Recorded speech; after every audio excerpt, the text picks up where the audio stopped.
In this video, a dumb Karen destroys a police car thinking it is my own just to teach me a lesson. Let's dive right into the story. Honestly, I'm not even sure where to begin. It is hard to pick an exact point for when our feud started, but for quite a few years now, one of my neighbors has been trying to make my life a living hell. For simplicity's sake, let's call her Karen. Now, Karen did not seem all that unusual when I first moved into the neighborhood. She mostly kept to herself and did not go out of her way to socialize, but I'm certainly not judging because I'm the same way. However, on the few occasions when she did communicate with me, it was to make complaints that felt increasingly petty.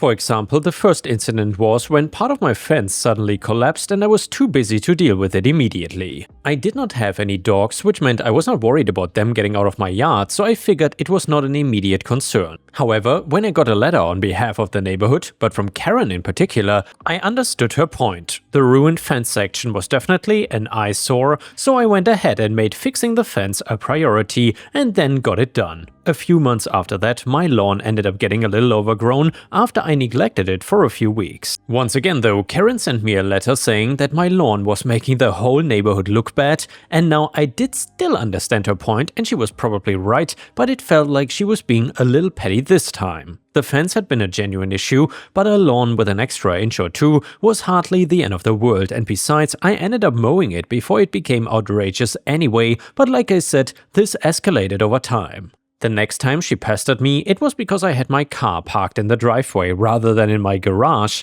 I had not even realized that was a problem until she mentioned it, and after I quietly asked a few of my neighbors, they were all perplexed and agreed that this was not a problem at all. At that point, I was confused and more than a little frustrated. She had sent all these complaints without ever once talking to me. Hell, I don't think we even exchanged a word face to face in the last several months before the driveway incident. So I think you will understand when I headed right over to her house, because I was very familiar with her address by now thanks to her letters.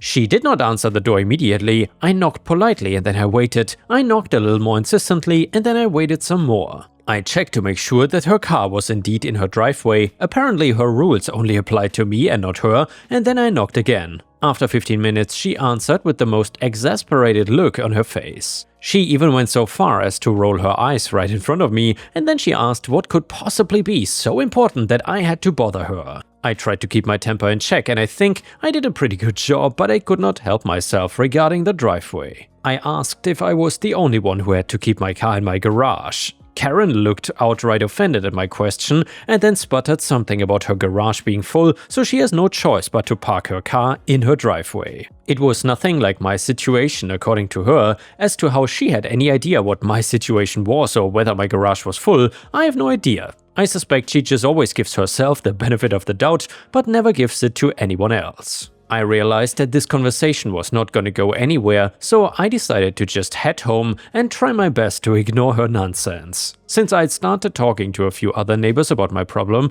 they all reassured me that she definitely was not speaking on behalf of anyone else and especially not the neighborhood at large, so that went a long way in reassuring me. But if you think that is when things quieted down, then you're dead wrong. Instead, this is when things started to go really downhill, and the more I ignored Karen, the more obsessed she got. It turned from her sending a complaining letter once every couple months to notices being taped on my door every single week. I even started to receive phone calls, some of which were from here and some of which were from a very confused A2A member who said that they were obligated to relay complaints they received to the appropriate party. Apparently, Karen was whining to them daily, so they figured they had to do something to get her off their backs, and the bare minimum they could do was reach out and tell me that she was complaining again. To their credit, they agreed that nothing about my property was a problem, so that was a relief. About a year after the whole feud began, it reached a boiling point, which is what brought me here today. One day, out of the blue, Karen decided to wildly escalate things. I don't know exactly what pushed her over the edge, and surely it must have been something going catastrophically wrong in her personal life, because the alternative is just too insane to consider. As I understand it, the order of events was this. Karen was driving by and saw a car parked in front of my house. It was not in the driveway, it was parked in the street, right next to the curb, just like anyone else visiting. Karen then got so enraged that she decided to teach me a lesson, so she rammed her own vehicle into the car, inflicting pretty serious damage. She drives an old beater, so I guess she was not really bothered by the possibility of her own car getting damaged as long as it would inflict much more expensive damage on my own car. However, there was just one itty-bitty problem with her plan. This was not my car. In fact, I did not even know the owner at all.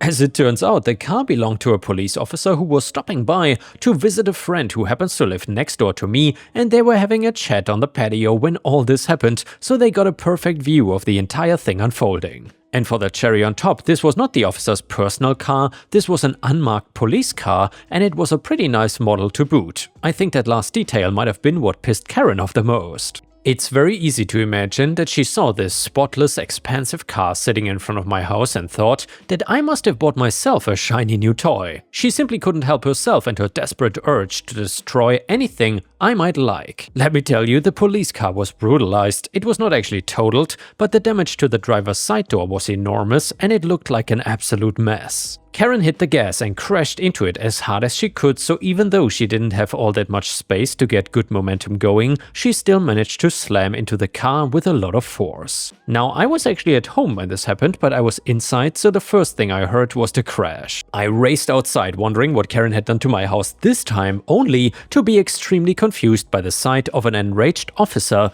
bellowing at Karen to get out of her car while she stared in white-faced, open-mouthed shock. It looked like all the blood had drained right out of her as she realized what she had done. She tried to sputter out an excuse, clearly hoping that the car actually belonged to me and that this was some sort of horrible misunderstanding. Well, it obviously wouldn't have been alright if she had hit my car instead of a cop's, but she clearly understood that she was in far more trouble than she would have ever expected. The cop was absolutely having none of it though. He was pissed that his car had been damaged so thoroughly and he was not sure that it would even drive anymore, so he ended up handcuffing Karen and calling it in, so we all had to wait there on the street while his co-workers drove out to pick Karen up and bring her to the station. During all this time, while Karen waited in handcuffs and the officer paced back and forth in frustration, Karen tried approach after approach. She started babbling about how it looked just like my car, which was obviously a lie that I was able to subtly prove by opening my garage door and giving everyone a peek. When that failed, Karen started going on about how I pushed her into doing this by constantly harassing her.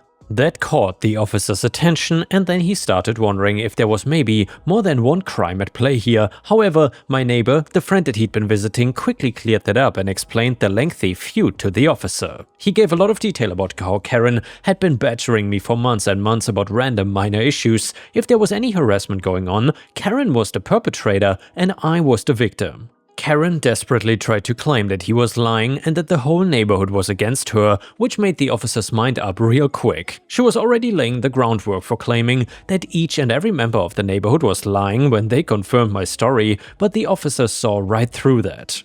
When his fellow officers did show up, they looked pretty serious until the situation was explained to them, and then they had a good laugh at their colleagues' expense. I think Karen saw this as an opportunity and hoped that they might be on her side, but that vanished pretty quickly as they stuffed her in the back of a patrol car and took her away. The officer went with them, but not before giving me his card and mentioning that I might have to come down and answer some questions later just to make sure all our bases were covered. I was worried that this might drag on for weeks, but I ended up getting asked to come in that very evening, along with any evidence I might have about Karen's activities. It was a quick, simple process where they asked me a few questions about the harassment at the timeline, but they were mostly happy to see the extensive documentation I brought. I had saved all the notices Karen had sent me before and posted on my door, so there was a very clear pattern of her ramping up the harassment over time. The police mentioned that this would make their job much easier, but they were not sure exactly how far they wanted to go with the charges. As long as they stopped her from treating anyone else like she had treated me, I was just fine. They assured me that she would have to pay some pretty hefty fines at the very least, as well as damages to the officer's car if her insurance did not bail her out. Given the circumstances of the so-called accident, they said it was not very likely that her insurance would come to her rescue, and that's it. I went home after that, surprised at how quickly all my problems had been solved. Karen did not get held at jail for long, but even when she did go back home, she made a point of never talking to me again. When we saw each other on walks, she quickly hurried the other way. I will confess that I did get a bit of petty revenge. I started to park my car out on the street right where the officer's car had been hit. I then took great pleasure in seeing Karen drive by in her still damaged car because she couldn't afford to get it repaired. Her eyes had never been wider and she actually slowed down as she drove by. At first I actually thought she might have been planning something, but then I realized that she was terrified of accidentally bumping into it. Mind you, the road was quite wide, so she had plenty of space. I waved to her, but she refused to even look my way as she gripped her steering wheel with white knuckles. As far as I know, she never drove by my house again, instead taking a much longer and much more inconvenient route out of the neighborhood. And yeah guys, if you enjoyed the title story, please don't forget to like the video. And now let's read another story from r/revenge stories, which is a new subreddit for revenge stories that I recently found. This one is titled, "You Want Us to Break Up? Fine." So my mother-in-law is truly awful. She constantly makes remarks about me not deserving my fiancé, and we are a sort of modern couple with him bringing in 70% of the money and doing about 30% of the household chores and me vice versa. It's not an exact math of course, but we are content with the workload and the bill division. My mother-in-law thinks that I should do all the chores and calls my job a small part-time gig that I should be happy to do to help out without neglecting my duties. Fiancé disagrees, but going low contact is difficult when his father is and his sister-in-law, brother's wife, and I have gotten close. So my fiancé, his brother, and SIL and I schemed to have me break up with him in front of his mom and just leave a wake of disastrous consequences to show her. When she made a new remark at New Year's about it being time for him to find the traditional wife, I said she was right and broke it off. She was shocked immediately and tried to walk it back. My fiancé had a meltdown begging me to stay while my brother-in-law and his wife instigated by asking my mother-in-law if she was racist. They didn't tell me about this part, but it was funny because she doesn't seem to be racist in any real way. However, she started to panic as I stormed out and my fiancé moved back home and has been bugging her to do all the things I do on the daily. Cooking and helping him with his New York time puzzles and steaming his clothes and claiming she owes him for making me leave. So this woman has been calling me non-stop begging to talk, and after just 8 days she showed up at my work to full-on apologize, complete with a confession that blew me away. She legit admitted to thinking that I loved him enough to let her say whatever without consequences and assumed that bugging me would get me to do more for her son so he could have more time for her and time to relax. He currently works long hours as owning a home is a goal for us, and though I also work doubles, she thinks that customer service is not as hard as IT, even though working with the public is super exhausting. She cried and begged me to take him back and said that he was lazy. When I reluctantly agreed, she promised to leave me alone and the next day sent me a gift basket with C's candy in it. My fiancé admitted he started to be extra needy to her on purpose after the second day because he missed me and wanted to drive her crazy enough to get her to apologize quickly. And yeah guys, let me know in the comments what you think about this new revenge subreddit, but I kind of like this story already. And the next one is a Karen lawn drama saga story. So I make a living doing landscape maintenance, mostly for commercial properties and wealthy homeowners. Unsurprisingly, the wealthy homeowners tend to be the most difficult customers. I could probably write a book with the amount of ridiculous requests I receive. I added a new customer, Karen, real name, to my weekly route recently, and the first visit to her home was yesterday. Using Google Maps, I bid the property for 1 hour of work. When I showed up, the place was a mess. It had not been serviced in months. I spent 2 hours making this place look about as perfect as it could. I cleaned up 2 half-dead palm trees, trimmed all the bushes, mowed, edged, string trimmed, and cleaned up all the leaves I was able to. An hour later, Karen calls my company, aka me, to complain about the work done. Apparently, they blew leaves into the corner of her property and left them. Well, that is complete BS, but okay, I will entertain the nonsense. By the way, Ripe stars, something just came to my mind. You know, when I look into the analytics of my channel, I can see what other videos my audience watches, and interestingly enough, there is a channel, or actually quite a few channels, where some guy basically mows the lawn or the front yard or whatever of people for free, and then he has the craziest stories happen to him. So usually the people are like super thankful that he mowed their nasty looking property for free, but then often there is like some kind of entitled Karen neighbor or whatever that complains, and it really reminds me of these Reddit stories, but just happening in real life on camera. Have you ever watched these kind of videos? I'm just curious, let me know in the comments. The leaves in question were already in the back corner of the property, embedded in the pine straw, as they had been there for quite a while. And standard practice is blowing out any loose leaves from garden beds and mulching or bagging them, which had been done. Karen did not really want to hear reason when I tried to explain this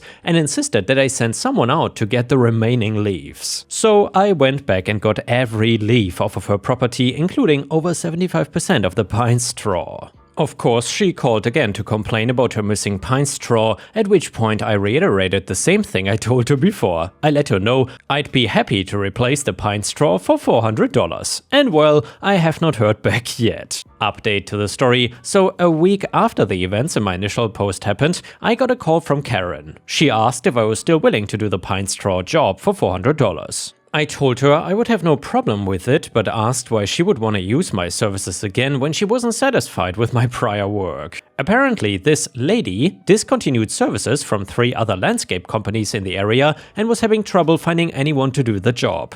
I'm guessing that means they all fired her as a customer for being really ridiculous. I went and did the job this morning, and upon finishing, she was at least content enough with the work that she requested bi-weekly landscape maintenance moving forward. I politely declined, and when she asked why, I told her the truth. Ma'am, you seem to be a bit unreasonable, and I don't have the desire to deal with it. It did not go over too well, but she paid for the work today, and I left. Anyone wondering why I'd go back for the one job in the first place? It was an easy $200 profit for an hour of labor, so why not? And now let's move on to the next story. It starts like this. So there's a Karen that lives in my neighborhood that acts totally different when her husband is and is not around. When he is there, she acts totally normal, a bit entitled still, but does not start up with anybody and is tolerable. Also treats her kids great and they seem like one big happy family, but I've seen her several times alone or just with her kids, and that is when the real Karen comes out.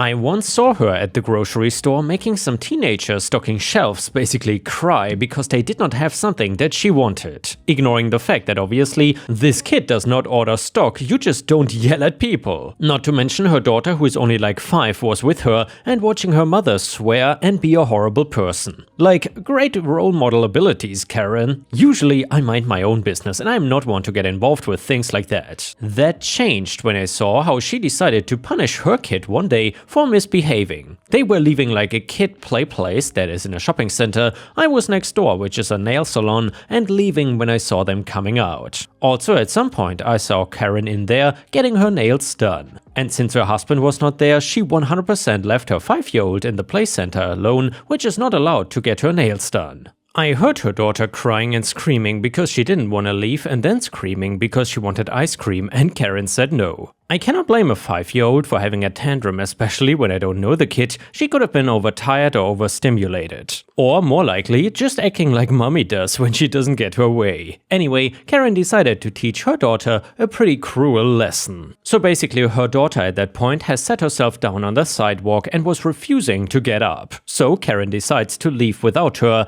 and yes, I'm well aware many parents pretend to walk away or leave to get their kid to stand up and come. I want to be clear though that this is not what Karen was doing at all. Karen just walked away without looking back at her daughter. She got into her car and started the engine. Once she was out of sight going to the car, the daughter started to go after her and shouted to wait for her. Karen did not stop though and instead pulled the car out and left the parking lot with her daughter just standing there. Now she was crying even harder because she really thought that her mom had abandoned her and was gone forever. I had no idea if Karen was coming back or not, but I did not care and was on the phone with the police. I also recorded on my phone the entire thing, so when they came I could show them what actually happened. The cops arrived really fast and Karen came soon after, confused as to why all the police were there. They explained that she left her daughter and they were taking her into protective custody. Karen started screaming and going off about how she was teaching her child a lesson and that this country is too PC now with not letting parents discipline their kids.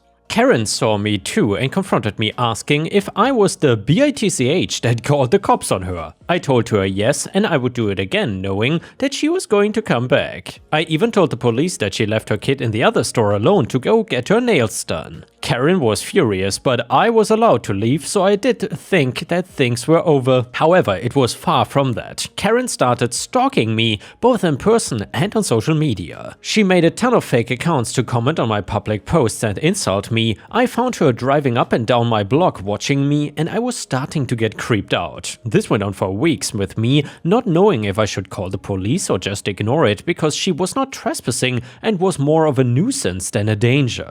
I opted to get a little bit of revenge on Karen and email her husband exactly what she did that day and a ton of other things that I've seen her do. I sent him the video so he could see the woman that his wife really was. A nasty Karen that was putting on a front for him and for probably the entire time they had known each other. I did not get a response back, but felt like I taught her a lesson and she would maybe back off from stalking me. Instead though, it got worse. One day she did come onto the property and started banging on my door like a crazy person. I was not even in the house but the backyard, but I heard the banging and went around to the front to see her. She started losing her mind at me and I found out a few things from her random screaming. So she had just been to court where her husband had gotten full custody of both kids. The daughter and the son, who knows where he was that day at the shopping center, he was angry when he found out what Karen did and decided to leave her and get custody of the kids, claiming she was not fit. He won and she decided that I destroyed her entire family and that I had to pay for it. So neighbors could hear her yelling and one even shouted that he was calling the police, but that did not stop Karen at all. She kept laying into me like I had been the one to do all of these things when it was actually her being the horrible person and even worse, mother. I did not know that she brought a gun with her until it was too late and she pulled it out and fired. I don't know how somebody could aim that badly, but I'm grateful for it because instead of shooting me in the head or the heart or some other vital organ, she just got me in the foot. Don't get me wrong, it hurt like hell and I was on the ground screaming my brains out, but she didn't shoot again and instead started kicking me for some reason. Maybe she only had one bullet or the gun jammed or something. Anyway, police came during that and I heard them screaming for her to drop the gun. I was too focused on my pain and half blacking out that I couldn't see what was happening, but I heard it. I guess she didn't comply and they used a taser on her dumbass to take her down. We both had to go to the hospital and despite being a good distance away, I could hear her still being a Karen in the hospital while under arrest. Only she could still be acting entitled when handcuffed to a bed. The doctors were able to see the bullet went right through my foot. It didn't go through bone, but I needed surgery because the tendons were damaged. You can be sure I was making sure that any hospital bills were going to get paid by Karen before the end of everything. I told the police about the stalking so they could add that to her rap sheet, but it was obvious to anybody that she was going to jail. Basically, she shot me in broad daylight, assaulted me, did not listen to police, and admitted to police that she wanted to kill me. Nothing she could have possibly said or done was going to make her stay out of jail. Even pleading guilty was not gonna help anything at this point. She was going to prison for 30 years when all was said and done, and I'm glad that I'm done needing to deal with or see her anymore. I wish I knew what happened with her husband and the kids, but I don't and honestly wanna just leave them alone and let them live their lives. Most of the time I know they say that having two parents is better, but I think they are better off without Karen as their mother. And yeah guys, I would certainly agree with that. I think these kids will grow up much better with just the dad, because this Karen was simply a criminal and not fit to be a mother. And before we end the video, we will read one last story from r/malicious compliance that you don't want to miss. It is titled, "You don't get the grade as you don't manage projects." So in short, I had a meeting with my manager and HR where he explained that I don't get the next grade as I don't manage projects. Well, an hour later, the same manager asked me for a status on a project. I replied calmly, "I don't know, ask the project manager."